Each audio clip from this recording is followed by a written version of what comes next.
नमस्ते दोस्तों। आगे की कहानी शुरू करती हूँ। रीमा जब से बेहोश हुई थी और उसे वापस से होश आया, तब से वो कुछ अनमनी सी है। किसी भी काम में उसका दिल नहीं लग रहा है।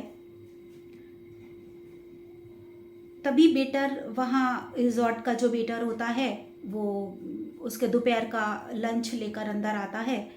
तो वो देखती है फिर वो देखती है कि ये कोई बुज़ुर्ग से व्यक्ति हैं जिनके माथे की लकीरों से उनकी उम्र का अंदाज़ा लगाया जा सकता है।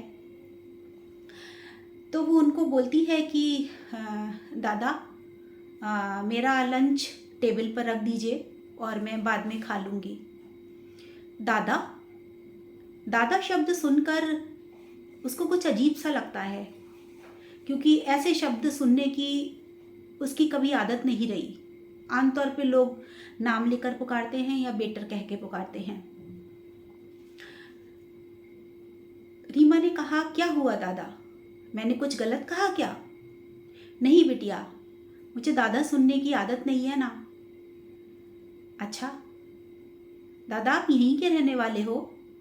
हाँ बिटिया, यहीं पैदा हुआ, सारी उम्र यहीं गुजार दी मैंने। अरे वाह, बैठो दादा, मुझे आपसे कुछ बात करनी है। रीमा ने उनको अपने साथ वाले सोफे पे बिठा लिया।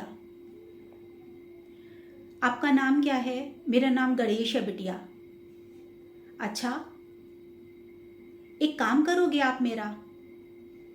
मुझे कोसानी का जितना भी नैसर्गिक सौंदर्य है, जितना प्राकृतिक सौंदर्य है, वो मुझे दिखाओ दादा। ठीक है बिटिया, आप कहती हो तो मैं आपको ज़रूर दिखाऊंगा, और यहाँ के चप्पे चप्पे से वाकिफ़ हूँ मैं। सारा चप्पा मेरा देखा हुआ है, और आप जहाँ कहोगी मैं आपको अपने साथ लेकर चलता हूँ। एक काम करता हूँ, मैं 2 दिन की छुट्टी ले लूँगा और आपके साथ आपको सारा कोसानी दिखाता हूँ। वाह दादा, ठीक है, फिर हम कल ही चलते हैं। हाँ बेटिया। वैसे दादा, यहाँ पे ऐसी क्या चीज़ें हैं जो यहाँ देखने लायक हैं? यहाँ पर एक झरना है जो सीधे पाताल गंगा में जाके मिलता है, बहुत नीचाई पर जाकर है। वहाँ पे एक नदी बह रही है, वहाँ पे पक्षी कलरव करते हैं, हंस के जोड़े हैं वहाँ पर, बहुत सारे पशु पक्षी हैं, बहुत सारे बंदर हैं जो पेड़ों पर उछल कूद मचाते रहते हैं, बहुत सारे फूल हैं, देवदार के वृक्ष हैं, बहुत सारा सौंदर्य वहाँ पे आपको देखने को मिलेगा बिटिया वहाँ पे। अच्छा दादा, बहुत नीचाई पर है वो? हाँ, बहुत नीचाई पर है। ऐसा क्या खास है वहाँ पे? बिटिया, सुना है वहाँ पे कोई प्रेमी जोड़ा था जो समय के साथ अब नहीं है। इसी वजह से वहाँ जो भी जाता है ना, जो प्रेम करता है, वो वहाँ उस नदी के किनारे ज़रूर जाता है और उस नदी के जल को छू के उनके प्रेम को महसूस करता है। ठीक है दादा, फिर तो मैं ज़रूर चलूँगी वहाँ पे।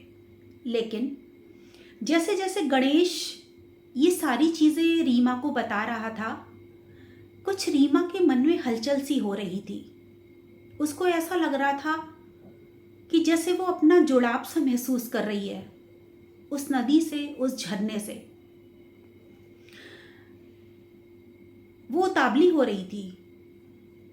गणेश ने कहा, बिटिया आप ये लंच कर लो, कल सुबह रिजॉर्ट के नीचे मैं आपका इंतज़ार करूँगा। ठीक है दादा। गणेश के जाने के बाद रीना ने लंच तो किया, लेकिन बहुत बेमन से। उसका दिमाग उसी झरने और नदी पर घूम रहा था। पता नहीं कैसा एक आकर्षण था उस नदी और झरने में, जो रीमा को अपनी तरफ लगातार खींच रहा था। पता नहीं ऐसा क्या था, पहले तो वो कभी आई नहीं है यहाँ पे। खैर, रीमा सुबह का इंतज़ार करने लगी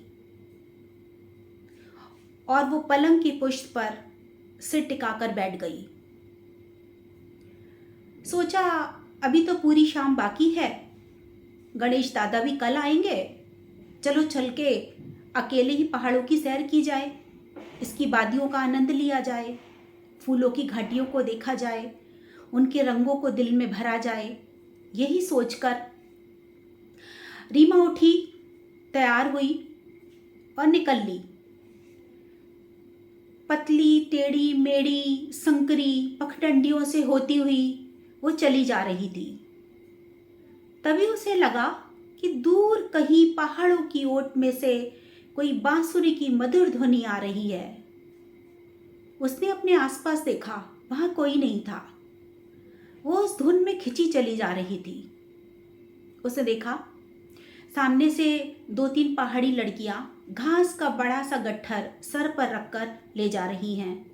उसने उनको रोका, बोला सुनो, ये बांसुरी कौन बजा रहा है?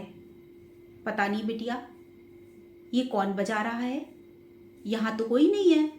और कौन सी बांसुरी, हमें तो कोई धुन सुनाई नहीं दे रही है। रीमा को बड़ा आश्चर्य हुआ, देखो ना कितनी मधुर ध्वनि आ रही है। नहीं बिटिया, हमें तो कोई ध्वनि सुनाई नहीं दे रही है। उनको लगा कि रीमा शायद पागल है, उसको कैसी आवाजें सुनाई दे रही हैं जो वातावरण में है ही नहीं। उन्होंने 2 मिनट रुक के रीमा को देखा और दोनों भागती चली गईं। तेज कदमों से वो वहां से चली गईं। रीमा अकेली उस आवाज के पीछे दौड़ती जा रही थी। वो ढूंढ रही थी उसको जो ये बांसुरी बजा रहा था और जो उसको खींच रहा था। बहुत दूर निकल जाने पर रीमा को कोई दिखाई नहीं दिया और वो भारी और बोझिल कदमों से वापस रिजॉर्ट में आ गई। जब वो रिजॉर्ट में आई तो गणेश दादा अपने घर जा रहे थे। उन्होंने कहा, बिटिया तुम अकेले कहाँ गई थी? दादा, एक बांसुरी की धुन मुझे खींच कर ले गई थी। हाँ, बांसुरी की धुन? अच्छा, टीवी चल रहा होगा, जरूर उस टीवी में से आ रही होगी। नहीं दादा,